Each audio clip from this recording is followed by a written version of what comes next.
Thì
mình sẽ đượcគ្រូថ្ងៃនេះដែរខ្ញុំនឹងធ្វើការ run comment មួយចំនួនដែលតទៅនឹងការងារ midterm ដែលគ្រូបានដាក់ឲ្យ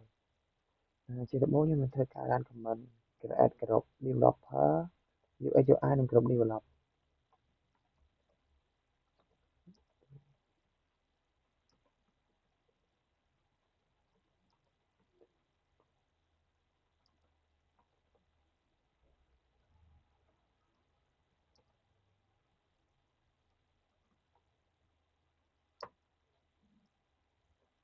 តោះមកខ្ញុំនឹងធ្វើការ run comment មួយ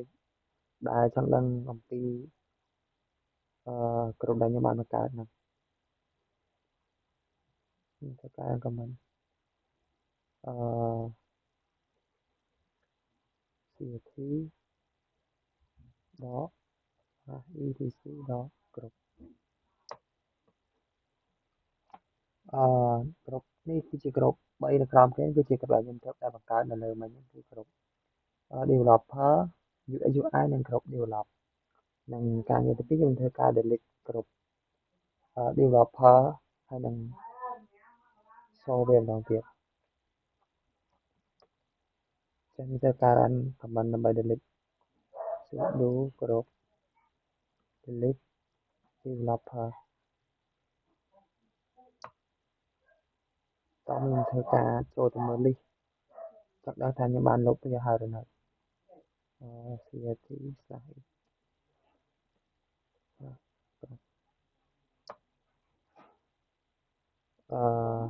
ពេលខ្ញុំចូលមកដល់គឺបាត់នៅ group delete developer អញ្ចឹងមានន័យថាខ្ញុំបាន delete developer group ហើយអញ្ចឹងការងារទី3ខ្ញុំនឹងធ្វើការបង្កើតវាហើយនឹងបង្ហាញវានៅលើ list ម្ដងទៀតចាំធ្វើការបង្កើតវាម្ដងទៀត sudo group add developer ចាំខ្ញុំធ្វើការ run command ដើម្បី show វានៅក្នុង list crt នេះ developer នេះខ្ញុំបានបង្កើតវាឡើងមកវិញហើយតមកការងារទី4ខ្ញុំនឹងធ្វើការបង្កើត file គឺ add file ដែលមានឈ្មោះថា developer process ដក TNT UX UI process ដក TNT និង develop process ដក TNT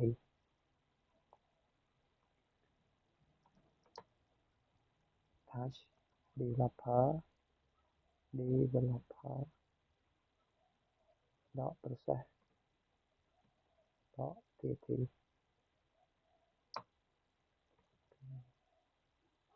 UX UI ដក TNT និងចុងក្រោយទៀតគឺ DOPS ដក process ដក TNT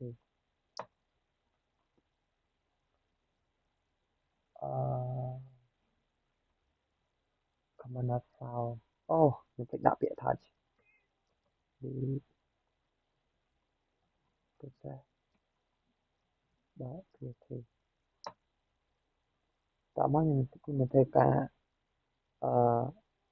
សូលីសវានៅចង់ដឹងថាការងារនេះខ្ញុំបានបង្កើតហើយដល់ ls ដក ហើយកាយដក TNT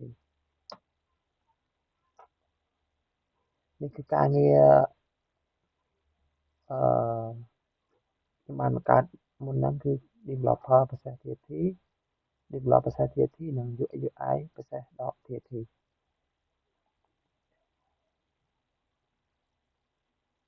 តោះមកខ្ញុំធ្វើការ list តោះមកខ្ញុំធ្វើការ run command ទី5 list as long text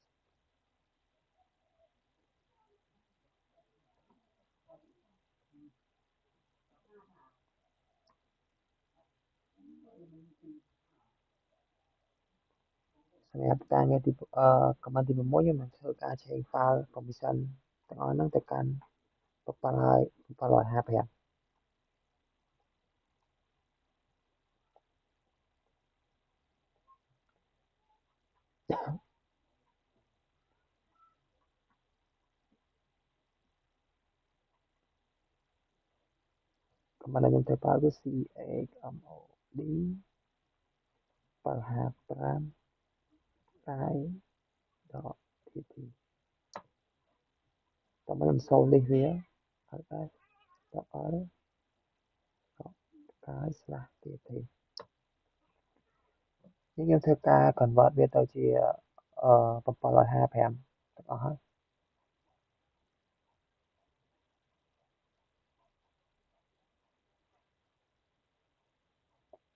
សម្រាប់ការងារបន្ទាប់នោះការងារទី8ខ្ញុំនឹងធ្វើការឲ្យគ្រប់ developer និងគ្រប់នឹង UX UI ហ្នឹងអាច access ទៅកាន់ developer គ្រប់អញ្ចឹង command ដែលខ្ញុំធ្វើការនេះគឺ sudo form out d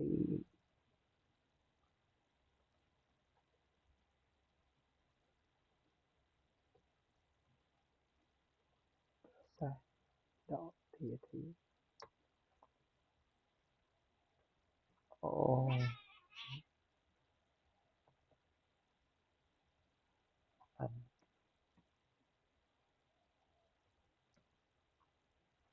sudo chmod project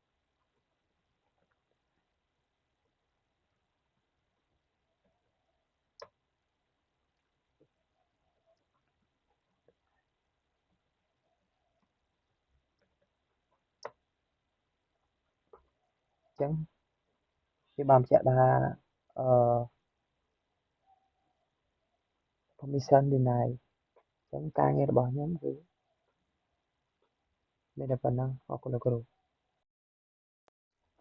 ជំរាបសួរលោកគ្រូថ្ងៃនេះដែរខ្ញុំនឹងធ្វើការ run command មួយចំនួនដែលតទៅនឹងការងារ midterm ដែលលោកគ្រូបានដាក់ឲ្យជាដំបូងខ្ញុំនឹងធ្វើការ run command create group developer UX UI និង group develop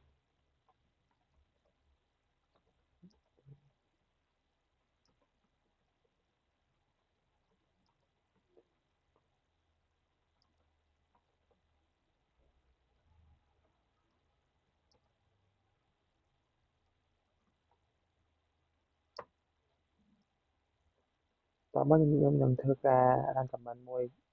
ដែលចង់ដឹងអំពីក្រុមដែលខ្ញុំបានបង្កើតហ្នឹងខ្ញុំធ្វើការអានខមមិនអឺ CST ដក etc ដកក្រុមអឺក្រុមនេះគឺជាក្រុម3នៅក្រោមគេគឺជាក្រុមដែលខ្ញុំត្រូវតែបង្កើតនៅលើមិញគឺក្រុមdeveloper UX UI និងក្រុម develop និងការងារទី2ខ្ញុំធ្វើការ delete ក្រុមdeveloper ហើយនិង show វាម្ដងទៀតចឹងខ្ញុំធ្វើការ run command ដើម្បី delete sudo ក្រុម delete developer តោះខ្ញុំធ្វើការចូលទៅមើល list ចង់ដឹងថាខ្ញុំបានលុបវាហើយឬនៅcrt/e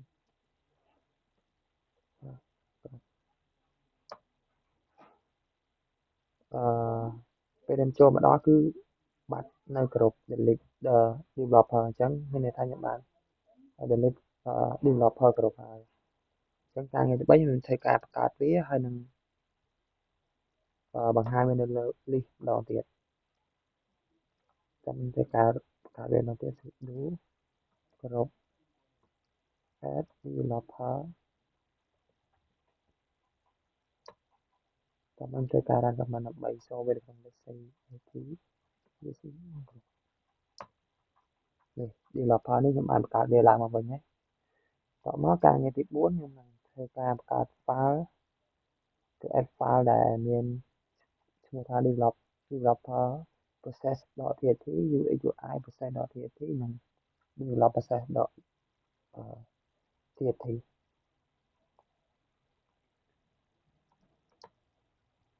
touch developer process.txt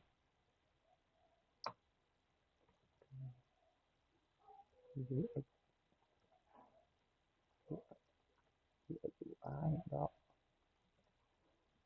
UI.txt និងចុងក្រោយទៀតគឺ deops.process.txt អឺ command not found អូខ្ញុំភ្លេចដាក់ពាក្យ touch process.txt តមកខ្ញុំនឹងធ្វើការអឺ show list វានៅចង់ដឹងថាការងារនេះខ្ញុំបានបង្កើតហើយដល់ ls ដកហើយកាយថតទៀតទីនេះគឺការងារអឺខ្ញុំបានបង្កើតមុនហ្នឹងគឺ developer process txt develop process txt និង UX UI process.txt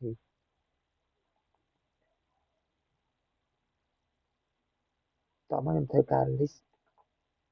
តមកខ្ញុំធ្វើការ run command ទី5 list as long text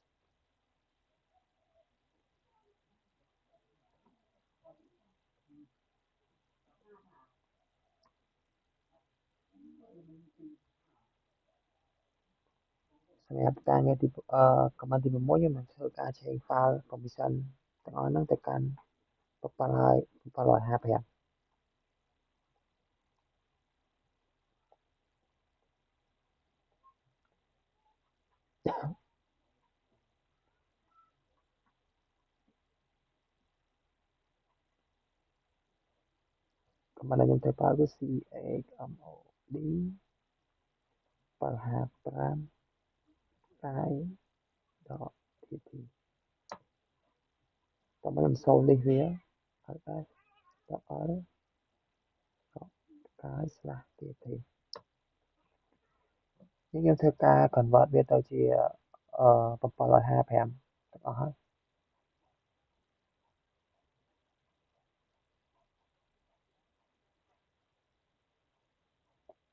សម្រាប់ការងារបន្ទាប់នោះអឺ ការងារទី8ខ្ញុំនឹងធ្វើការអឺឲ្យគ្រប់ developer និងគ្រប់ហើយនឹង UI ហ្នឹងអាច set ទៅកាន់ developer គ្រប់អញ្ចឹង comment ដែលខ្ញុំធ្វើការនេះគឺ sudo form hot reset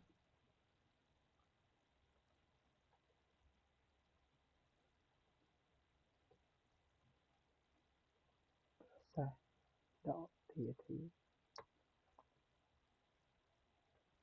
អូ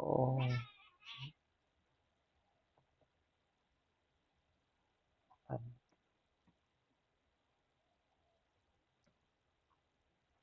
sudo chd project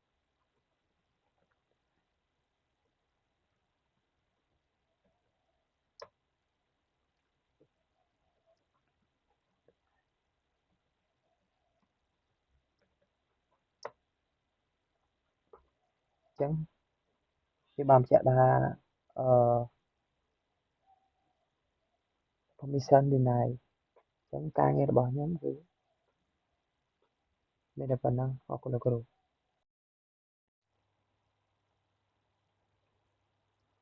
ជំរាបសួរលោកគ្រូថ្ងៃនេះដែរខ្ញុំត្រូវការរ៉ានខមមិនមួយចំនួនដែលតាក់ទងនឹងការងារទី1សម្រាប់ midterm របស់យើង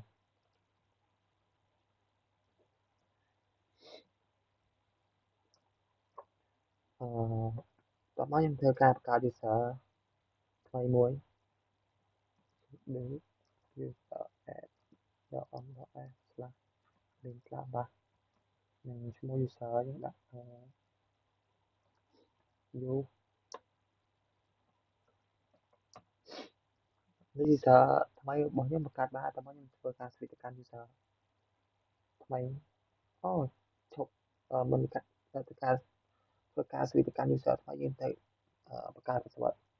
user ថ្មីយើងមួយទៅ password នេះ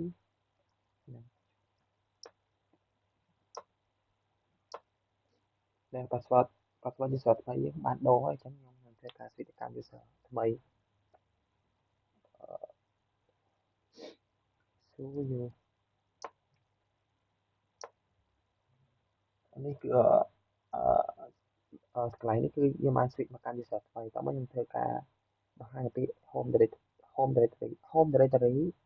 ដែលបានបង្កើតថ្មីHOMI cd តមកទៀតខ្ញុំនឹងធ្វើការបង្កើត folder ថ្មីមួយហើយនឹងបង្ហាញ list របស់វា mkdir ដាក់ដៃ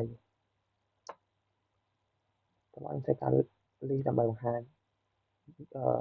folder ដែលខ្ញុំបានបង្កើតនេះគឺជា folder ដែលខ្ញុំបានបង្កើតទៅលើមិញហ្នឹងតមកខ្ញុំធ្វើការចេញទៅកាន់ user ដើមរបស់ខ្ញុំវិញខ្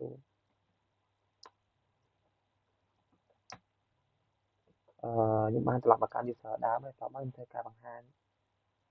user list តាមរយៈ command មួយទៀត head /etc/pass នេះគឺជា user ដែលខ្ញុំបានបង្កើតមុនហ្នឹងអរគុណលោកគ្រូសម្រាប់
មិនធ្វើគ្រូថ្ងៃនេះដែរខ្ញុំនឹងធ្វើការ run comment មួយចំនួនដែលតទៅនឹងការងារ midterm ដែលគ្រូបានដាក់ឲ្យជាដំបូងខ្ញុំនឹងធ្វើការ run comment create group developer UX UI និង group develop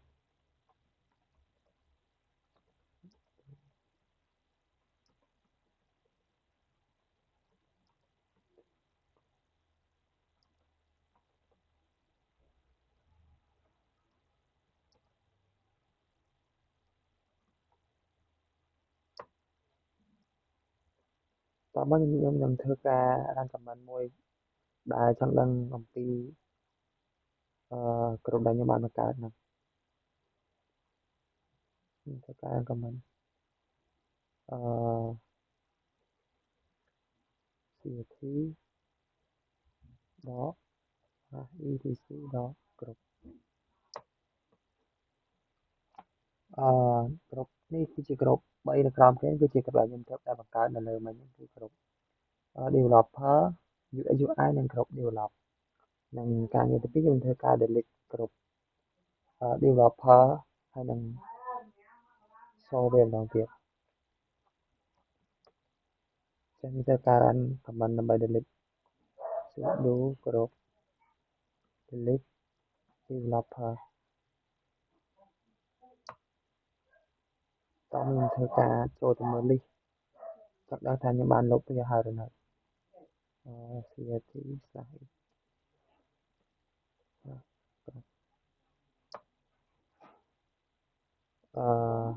ពេលខ្ញុំចូលមកដល់គឺបាត់នៅក្រុម delete developer អញ្ចឹងមានន័យថាខ្ញុំបាន delete developer គ្រប់ហើយអញ្ចឹងការងារទី3ខ្ញុំនឹងធ្វើការបង្កើតវាហើយនឹងបង្ហាញវានៅលើ list ម្ដងទៀតចាំធ្វើការបង្កើតវាម្ដងទៀត sudo group add developer ចាំខ្ញុំធ្វើការ run command ដើម្បី show វានៅក្នុង list crtនេះ developer នេះខ្ញុំបានបង្កើតវាឡើងមកវិញហើយតមកការងារទី4ខ្ញុំនឹងធ្វើការបង្កើត file គឺ add file ដែលមានឈ្មោះថា developer process.txt UX UI process.txt និង develop process.txt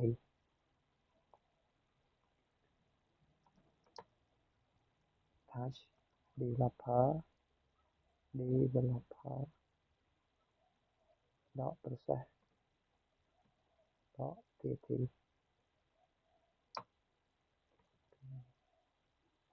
UX UI .txt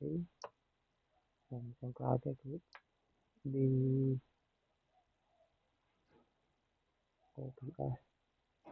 ops.process.txt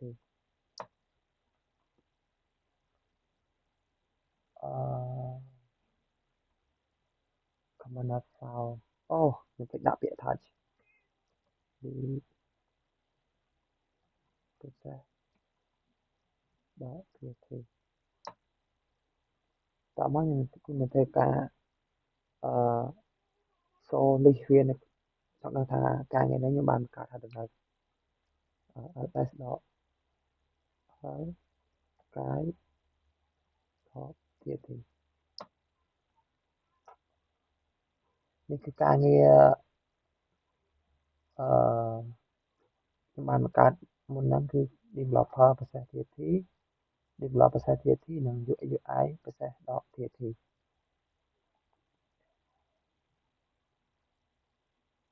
តមកខ្ញុំធ្វើការ list តមកខ្ញុំធ្វើការ run command ទី5 list as long text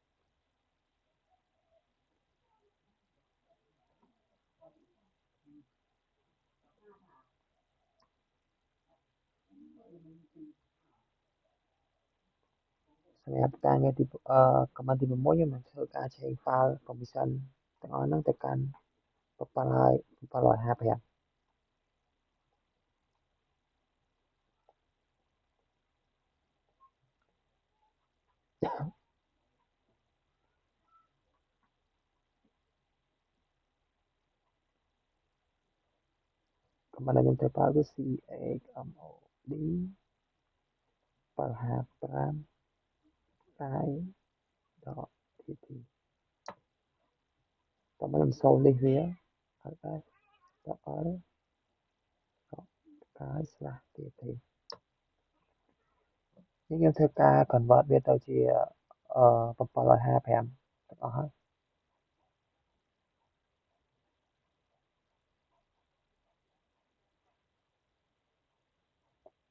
សម្រាប់ការងារបន្ទាប់នោះអឺការងារទី8ខ្ញុំនឹងធ្វើការអឺឲ្យគ្រប់ developer និងគ្រប់ហើយនឹង UI ហ្នឹងអាច set ទៅកាន់ developer គ្រប់ទេអញ្ចឹង comment ដែលខ្ញុំធ្វើការនេះគឺ sudo form dot default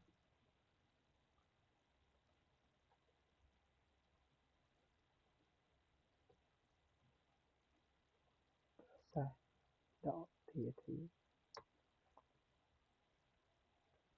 អូ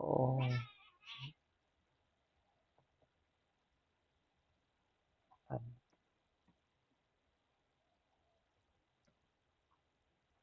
sudo chd project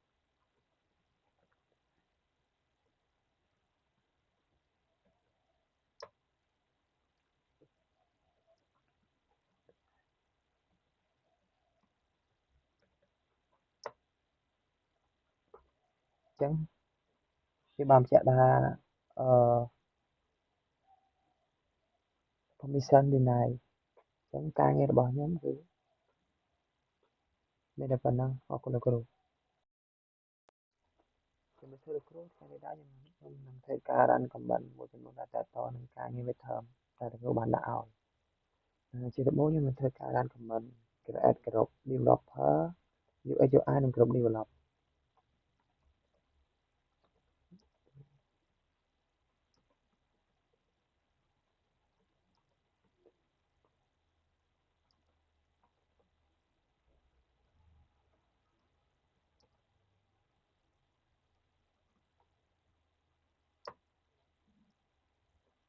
តមកខ្ញុំនឹងធ្វើការ run comment មួយ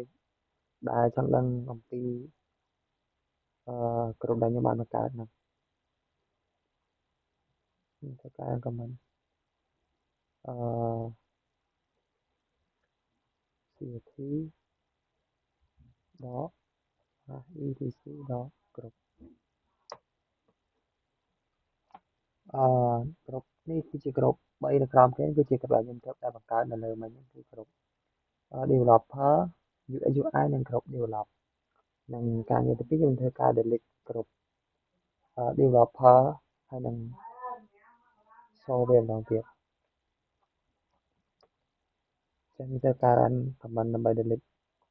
sudo ក្រុម delete developer តោះខ្ញុំធ្វើការចូលទៅមើល list ចង់ដឹងថាខ្ញុំបានលុបវាហើយឬនៅcrt slash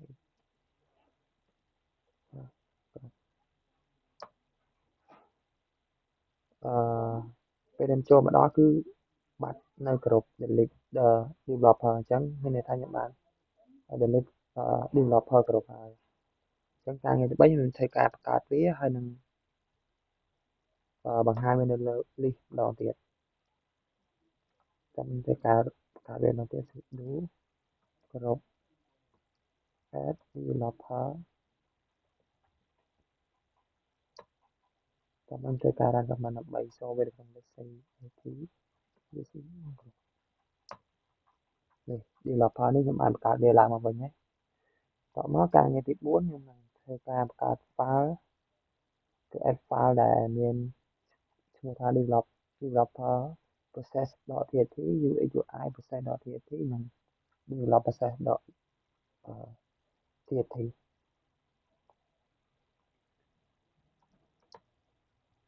touch developer process.txt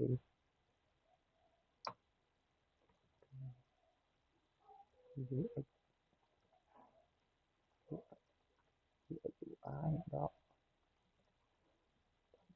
ទៀតទីខ្ញុំចង់ក្រោយទៅគឺ D OPS ដក process ដកទៀតទី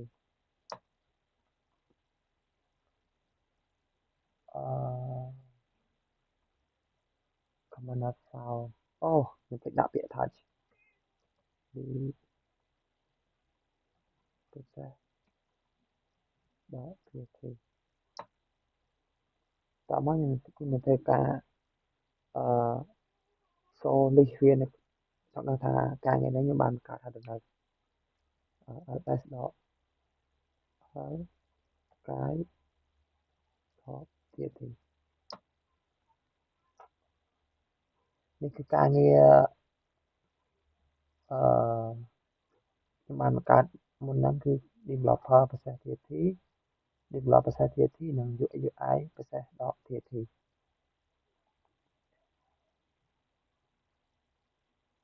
តោះមកខ្ញុំធ្វើការ list តោះមកខ្ញុំធ្វើការ command ទី5 list as long text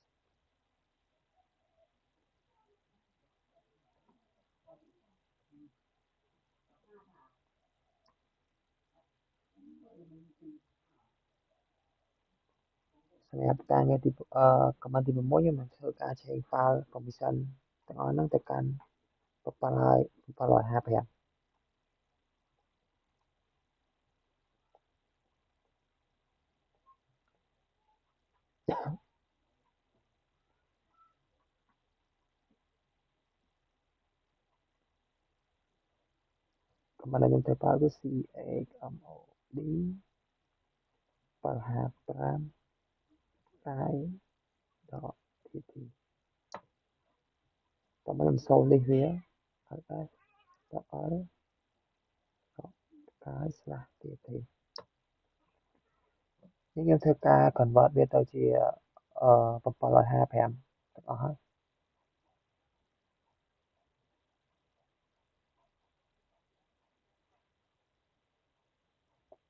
សម្រាប់ការងារបន្ទាប់ទៅការងារទី8ខ្ញុំនឹងធ្វើការឲ្យគ្រប់ developer និងគ្រប់នឹង UX UI ហ្នឹងអាច access ទៅកាន់ developer គ្រប់អញ្ចឹង command ដែលខ្ញុំធ្វើប្រើនេះគឺ sudo form out d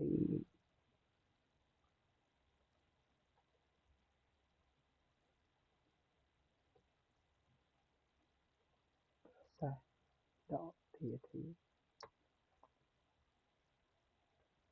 អូ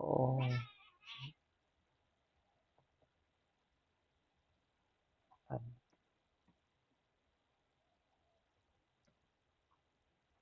sudo chmod project